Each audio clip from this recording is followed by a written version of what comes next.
Attention, you're listening to The Todd Huff Show, America's home for conservative, not bitter talk and education. Be advised, the content of this program has been documented to prevent and even cure liberalism, and listening may cause you to lean to the right.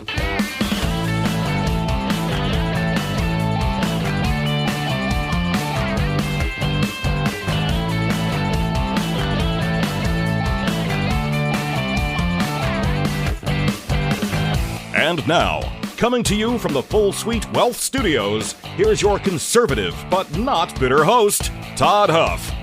My friends, Indiana Republicans should absolutely redistrict. We've talked about this, and I'm going to tell you why on today's program. This isn't about, by the way, party games, political, just nonsense. This is about the direction of Indiana. That's the state I'm from, but for those of you from other states, hang with me because this is relevant to your state, your area as well, because as goes states like Indiana, so goes the country here, especially as we're talking about something like this. This is about ultimately the survival of our constitutional republic. And that's what I want to get into today, my friends. Thank you for joining us. I hope you had a good weekend. We're back at it here on this Monday. It is a pleasure, my friends, to be here. Thank you for tuning in. All right, so before I get started, friends, you know one of the biggest challenges that we have as conservatives is finding ways to ensure our values align with the things that we do. And for a long time, it was hard to do that with the way that we invest money. That's not the case anymore. You can now do it. Make sure that your investments align with your values, and I'll tell you why here in a moment. That's because 4-8 Financial is doing exactly that thing. They specialize in what is called biblically responsible investing. That means they screen out companies that don't align with your faith, your values, so you're not funding things that go completely against your values, your beliefs. They do the heavy lifting for you. All you have to do is complete an assessment so you can find out if or to what degree your current investments are reflected in your values. Go to 48financial.com/Todd. That's 48financial.com/Todd to complete that assessment. 48 Financial, because your money should work for your values, my friends, certainly not against them. Okay, so here in the state of Indiana, you might have remembered, in fact, I was interviewing Micah Beckwith, Lieutenant Governor of Indiana, a few weeks ago. And we were talking about this very thing, talking about Indiana convening a special session to vote on redistricting. Now, why did we get here, number one? Well, we got here because we are in the midst of a cold civil war. I have explained this. I have documented this. We'll hit on this again today. But we have two diametrically opposed worldviews. You know, and this is no longer political anymore, my friends. We are talking about foundational systems of belief. We're talking about worldviews that are completely and utterly incompatible, and we'll get more into that. But that's where this comes from. And so Trump is president. The Republicans have a very narrow margin of a majority in the U.S. Congress. They have a somewhat small margin in the U.S. Senate. And you know that the tactics and strategies of the left are to throw a wrench in the gears of Trump's agenda, the agenda of the people who voted for Trump. And they'll do whatever they take. I've called this the Seinfeld-Newman strategy. If you watch Seinfeld, you will remember an episode where Jerry, well, he had an arch nemesis named Newman. Newman was postal employee Newman. He worked at the U.S. Post Office. And Newman was just, it was hard to like Newman. Newman was kind of the embodiment of, you could say, evil to an extent. He was always up to no good. He was friends of Kramer, hated Jerry, and he, was a mailman, and it was his desire to be transferred to Hawaii. It was the one route that he wanted the most.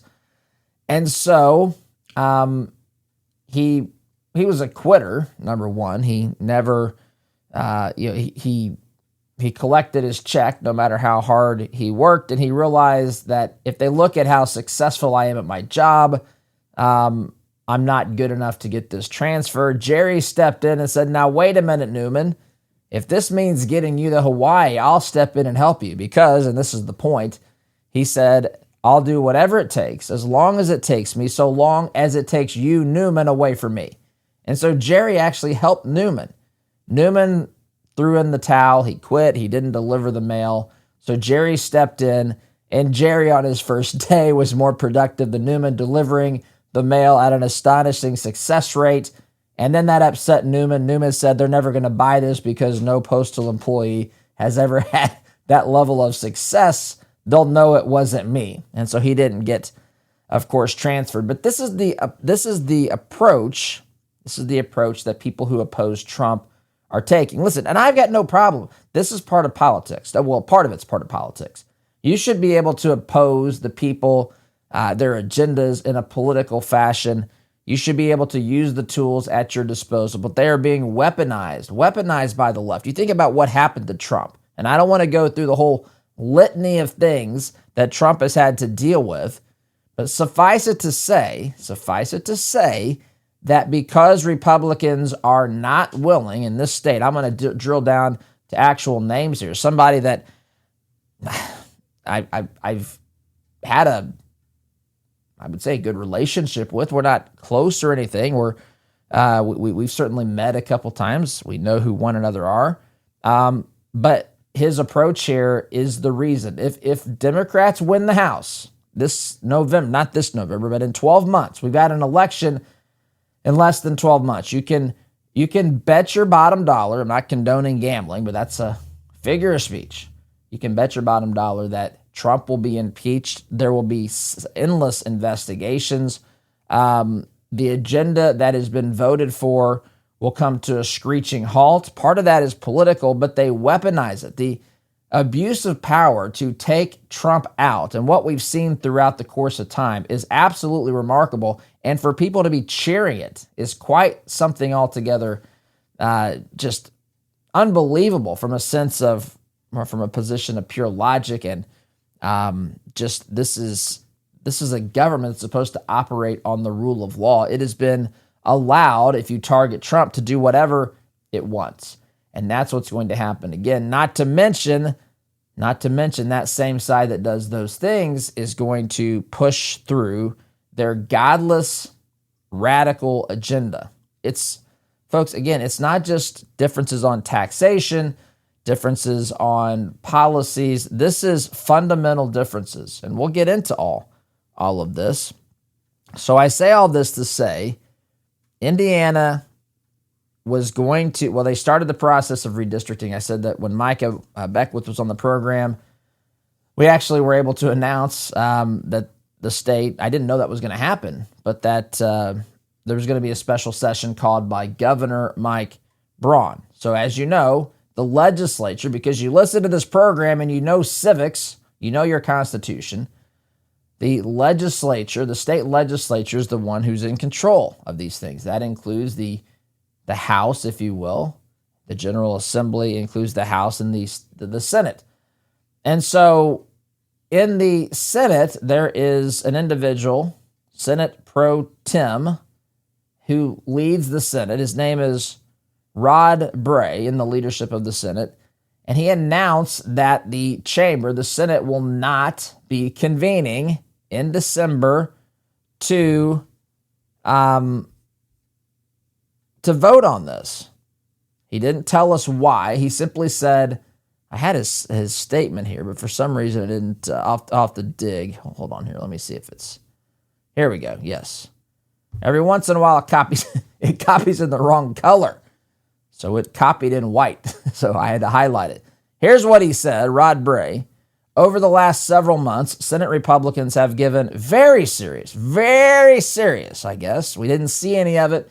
Got to take Rod's word for it here. And thoughtful consideration to the concept of redrawing our state's congressional maps.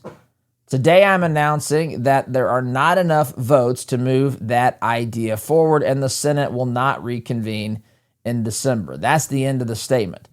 First of all, where did these hearings take place, Rod? Listen, I've met him on a few occasions. He's a nice guy. This is not personal. This is a little bit painful for me because he's actually my state senator. But was this stuff done in the dark, Rod? What the whole point of this? Let's get this out into the light. Let's have hearings. Let's see where this process leads instead of just hiding this in the shadows. Where did these conversations have it? How do you know? How do you know there's not enough votes? You haven't had the debate. You haven't had the conversation. We haven't seen the final, to my knowledge, the final recommended districts. What are you voting against? The concept? Well, tell me why. See, Rod, I would tell you, and there's going to be a lot of angry people in the state of Indiana when they understand what this is about. And listen, if you hear me, I'm not happy with Rod Bray about this. I'm not. I've invited him. I will tell you. I will tell each and every one of you. I've invited him on this program a couple of times. I haven't mentioned that directly on here. Never heard a word. Never heard a no thank you. Never heard I'm not interested. We'll talk about this later. Heard nothing. Absolutely nothing. Let me tell you something.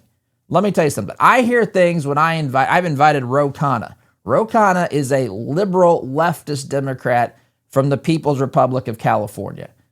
Ro Khanna's people have reached out to decline. We don't do this a lot, but we do this sometimes. We reach out to people that we want to have on the program. I heard more from Ro Khanna's people than I heard from Rod Bray and his people. He's been invited on this program a couple of times. I simply wanted to ask him. See, I wanted to find out information that's not stated in the statement because I think that's relevant to you. Number one, those of you in the state that I'm in, but it's also relevant to people in the other states to realize what the problems are, what the holdups are. We don't know, and we won't know unless something changes. And I'll tell you, if you want that to change, you have the opportunity to get involved and to reach out and to contact your state senator, or even to reach out to Rod Bray's office and to email. Listen, and I want this to be, it doesn't need to be hateful or vitriolic, but you need to let him know. Trump's out there saying that Trump has said, look, if you're against this, I'm going to be supporting people who are going to primary these folks. Now, Rod Bray, this seat has been in his, been occupied by his family. Again, I don't like this. This is someone that's from just a few miles south of here in the community to the south. His father was the senator. I believe it's maybe even third generation. I had to look that up to be sure, which that raises a whole other issue for me, which, by the way, I've mentioned that, not specifically about Rod Bray before, but I mentioned that before. But he's supposed to be a leader. This is not leadership. I'm sorry. I'm not sorry. I'm personally uncomfortable having to say this to you, but this is not leadership. This is pathetic. This is cowardice. This is not how you do this. Listen, tell us why. Tell us why the votes aren't there. Tell us why this is a bad idea. Tell us why you're not calling the session to try to hash it out. Why can't we do that? There's no information on here. No information whatsoever. They want you to shut up and just accept it and move on. And I'm telling you, when you think about what this is about and where this could head, you're going to want the state of Indiana to redistrict. You're going to want your state, if you're in a red state, you're going to want your state to redistrict. There's nothing illegal about this. There is nothing immoral about this. I've been through this. A lot. Some people will say, well, we shouldn't do this for political purposes. Folks, drawing districts is by definition a political activity. Yes, it's done every 10 years, but there is absolutely nothing that says it must be done. It can only be done every 10 years. This is perfectly and legitimately within the authority of the state legislature in Indiana, and they want to punt. They want to punt for reasons, and they don't want to tell you why. That is cowardice. That is not leadership. And I will tell you, this pains me. It does. It pains me. If you're seeing it on the video, you can probably see it on my face. It pains me to say this, but I'm going to tell you, in the state of Indiana, and this applies around the country too, so whatever state you're from, but I would say it even in Indiana specifically, there are there's a lot of people in elected offices who are Republicans who are not conservative. They are country club Republican types. They are moderate Republican types. And this ain't the 1950s and 60s and 80s anymore, my friends. We are in the survival for our constitutional republic. If you're going to play with that set of rules, if you think that you're dealing with the Democrat Party that has one foot, even one tiptoe, the Democrat Party leadership, the people who are elected to office, if you think they've got one tiny little toe tipped in to reality at all, I think that you are highly mistaken. We have senators, we have Republicans in this state, rhinos in this state, maybe the best name for them, Republican in name only. Republicans like Eric Holcomb, who was our governor, wanted us to hunker down Indiana as he went around and lived his life during COVID, going into restaurants, hugging people that worked in restaurants while telling the rest of us to stay in place, to not get within 6 feet of each other, probably not even to look at each other. But he was cruising around. We couldn't go to the state parks. We couldn't go to Brown County, but he certainly could. There was a place where the governor can go reside there. He's no longer our governor, thankfully. It's been rumored that he might run for senator. If that happens, you will hear a lot more about Eric Holcomb, because that cannot happen here in the state of Indiana, not just for the state of Indiana, but for the overall for the overall interest of this nation. We have Todd Young, another one who seems more interested at times in reaching across the aisle to find something moderate to agree with and promote with Chris Coons or some other Democrat senator. There's no leadership here. Every 6 years, you'll see the airwaves filled with ads promoting Todd Young, and he'll remind you that he's was a U.S. Marine, to which I applaud him and thank him for his service. I appreciate people who did those sorts of things. That does not mean that you are ideologically, that in and of itself, that's not the only reason to vote for somebody. It turns out the things that they support and the things that they vote for, the leadership that they actually exhibit in office matters a whole lot. Todd Young, another one. We never get, first of all, we don't pursue a lot of interviews, but that's another one. I asked him to come on this program several years ago. I haven't since then. I lost respect for just the entire approach. I reached out to him when there was it might have been Gorsuch. I think it was Gorsuch. It could have been Kavanaugh. I've shared this on this program before. Invited him to come on the program to talk about, that nomination, and his office said, well, he doesn't want to talk about it until after the vote. That is not leadership. It's the same thing I see here with Rod Bray. And this is the sort of problem. And it pains me, Rod, to say this. He never got back here, not even to say, I just don't want to talk about these things. But listen, now we've got a situation where the state of Indiana is being run by people who are, in many cases, who either don't understand what we're up against or don't care to win the fight. There's nothing wrong with the redistricting, as I've talked about in other programs, which we can get into. There's nothing wrong with redistricting. There's nothing that's, first of all, we got to win the districts no matter how the districts are drawn. You've got to win the districts, number one. Number two, the Democrats have done it to the max practically. And so they've suddenly said we don't want there to be any more quote unquote gerrymandering, which gerrymandering to me has always meant drawing these completely absurd shapes to pull Democrat or Republican voters, that are in very far apart towns, have these real skinny sections that connect them, and then they gobble up a city or something. By definition, if you just look at where red voters are and blue voters, gerrymandering is naturally something that's more democratic, not theoretically, but for the party, in the interest of the party, than it is for the Republicans, because of how Democrats typically live in cities and Republicans live across the countryside in more rural and suburban areas. And so we're afraid. Either we don't know what we're up against, which is a problem if you're in leadership, or they don't care, and they think that we are playing a game of politics with a group of people on the other side of the aisle, And I'm talking about elected officials. I'm not talking about the people they purport to represent, because I think the rank and file are oftentimes reasonable people. It gets harder to be reasonable with some of these things that these leftist lunatics are promoting. But the truth is, the rank and file still have largely sense, and the leadership has gone completely bonkers. They are, listen, when government is your God, and it is for the radical left, and they see that their religion is about to crumble because of conservative leadership or MAGA movement or whatever you want to call it, they'll do whatever it takes. This is where the Seinfeld-Newman strategy comes in. Whatever it takes, as long as it takes them, so long as it takes Trump out of power, out of the ability to implement his agenda, to put him back in the crosshairs, metaphorical, of course, for impeachment, whatever. That is the strategy.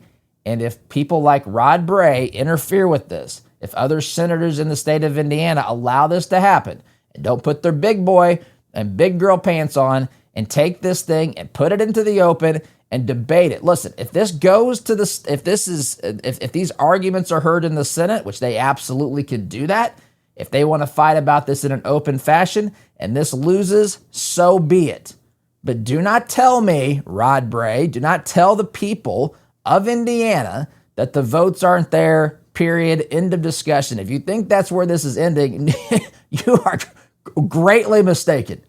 Greatly mistaken, especially when President Trump steps into the fray. My invitation still stands for Rod Bray. I don't think he'll take it, especially now. It's not personal, Rod. It's not personal, but it's not leadership. This is honestly kind of pathetic, if you're asking me. This stuff could be done in the open light, in the light of day, and I don't know why you just didn't do it. This is just inexcusable. I don't know. Again, I'd love to hear your explanations. The people listening to this program would love to hear your explanations. But again, what do you say? I don't know what to say. This is where we are.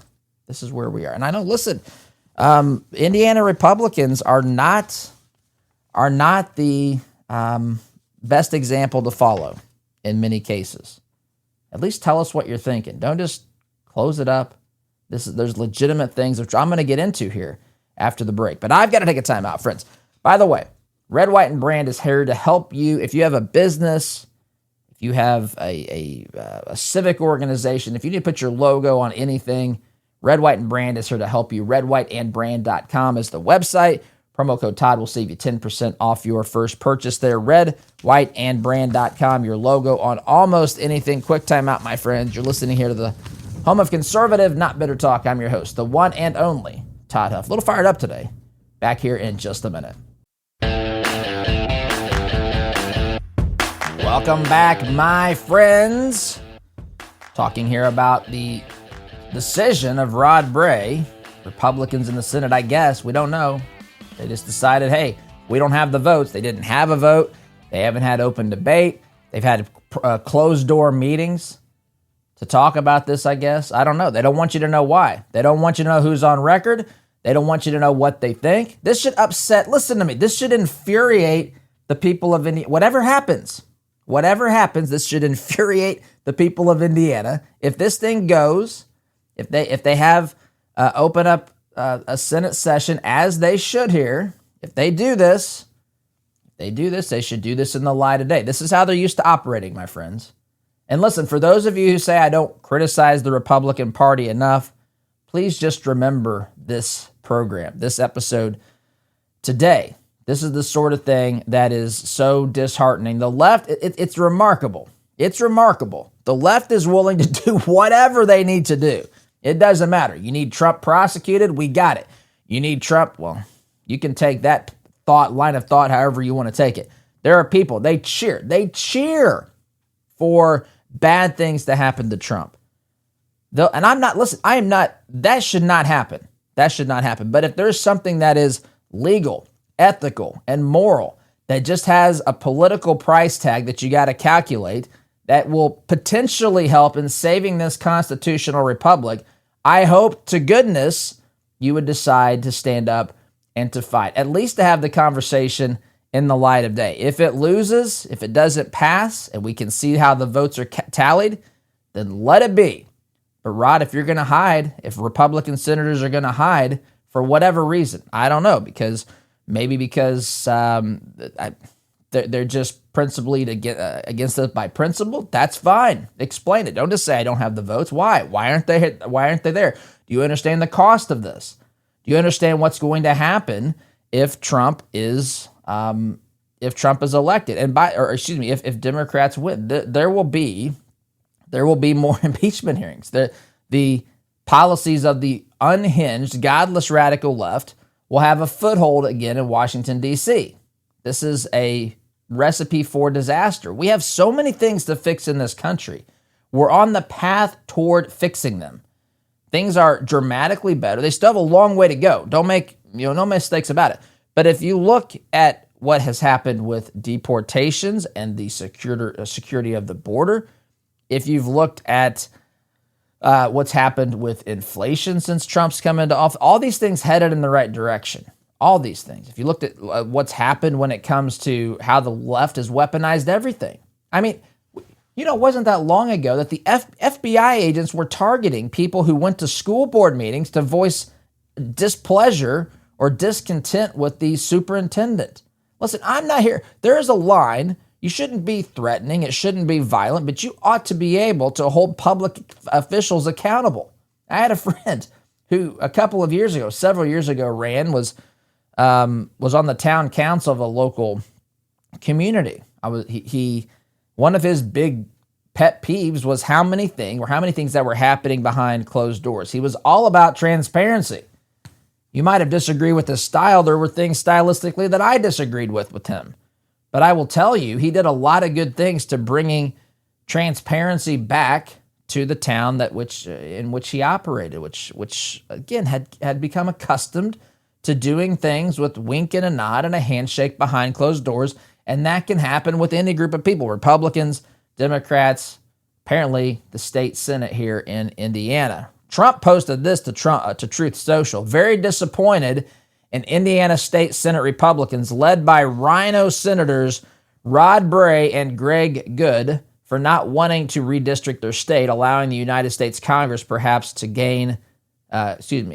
allowing the U.S. Congress to perhaps gain 2 more Republican seats. The Democrats have done redistricting for years, often illegally, and all other appropriate Republican states have done it. Because of these 2 politically correct type gentlemen, in quotations, I don't know, it's just how Trump posts things, and a few others, they could be depriving Republicans of a majority in the House. A very big deal. That's all in caps, by the way. California is trying to pick up 5 seats, and no one is complaining about that. It's weak Republicans that cause our country such problems. It's why we have crazy policies and ideas that are bad for America. Also, a friend of mine, Governor Mike Braun, perhaps is not working the way he should to get the necessary votes, so he's turning up the heat on the Governor Mike Braun, who's the one that called for this special session. But Trump says, listen, I don't care that you took the first step. We have results we have desired results, and they didn't happen. You better get on the phone and start lobbying, calling your senators here in the state of Indiana. He says perhaps he is not working the way he should to get the necessary votes. Considering that Mike wouldn't be governor without me, not even close, this is Trump talking, is disappointing. Any Republican that votes against this important redistricting, potentially having an impact on America itself, should be primaried. Indiana is a state with strong, smart, and patriotic people.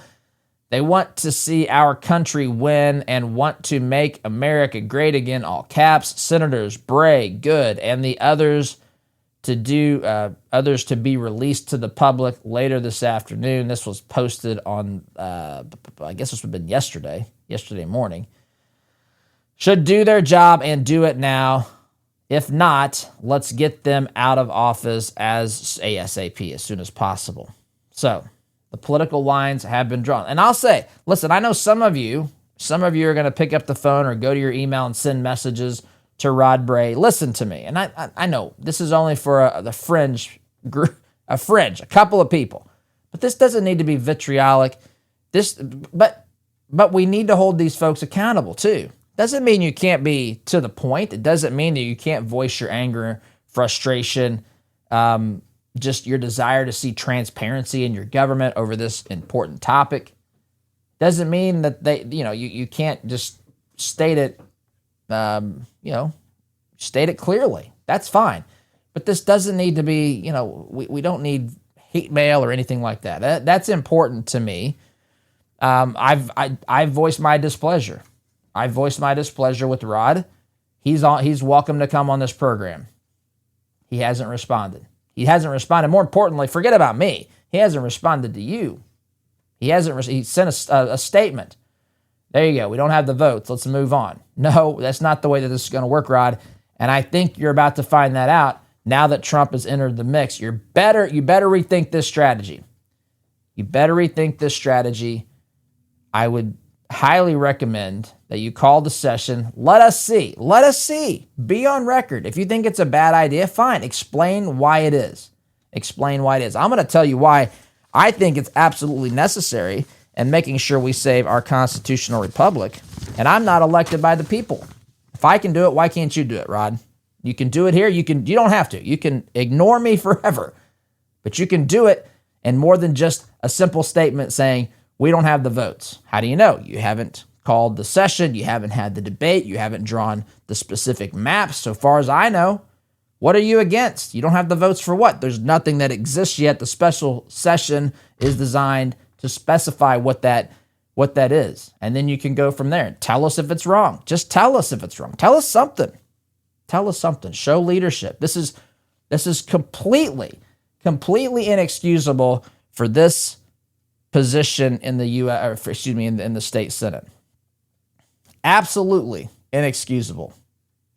I'm honestly not worthy of the position based upon this and this alone. Friends, I got to take a time out here in just a moment. But before I do that, I want to remind you, I know many of you are dealing with discomfort.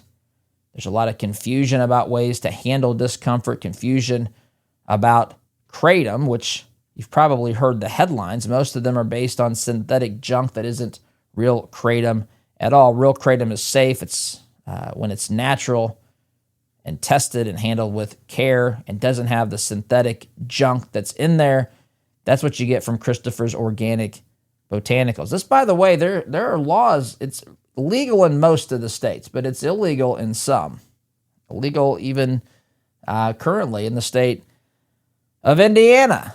But they're looking, apparently, I've been told that this is being reconsidered now that they understand what real kratom versus synthetic stuff is. Anyway, if you're looking for a trusted herbal option that's been used for generations, if you're looking for something that doesn't come with a warning label like some of these prescription drugs that's a mile long, start with the Kratom Starter Pack. Use coupon code ToddHuff, get 10% off. Do your research too, folks. You can do it at Christopher'sOrganicBotanicals.com.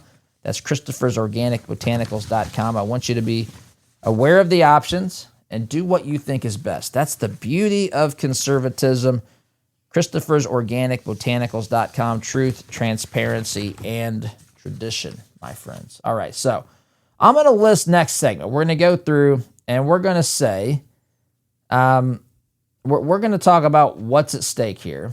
We're going to talk about why this specifically, why redistricting is important, why it needs to be done. And I'm going to do that. I'm going to do that specifically, which is more than we've gotten from the Senate here, more than we've gotten from Rod Bray. I'm not just going to say I think we have the votes or we don't. I'm going to tell you why I think it's a good idea and why I think it needs to be pursued. Quick time out, though. Got to take a break, my friends. Back here in just a minute.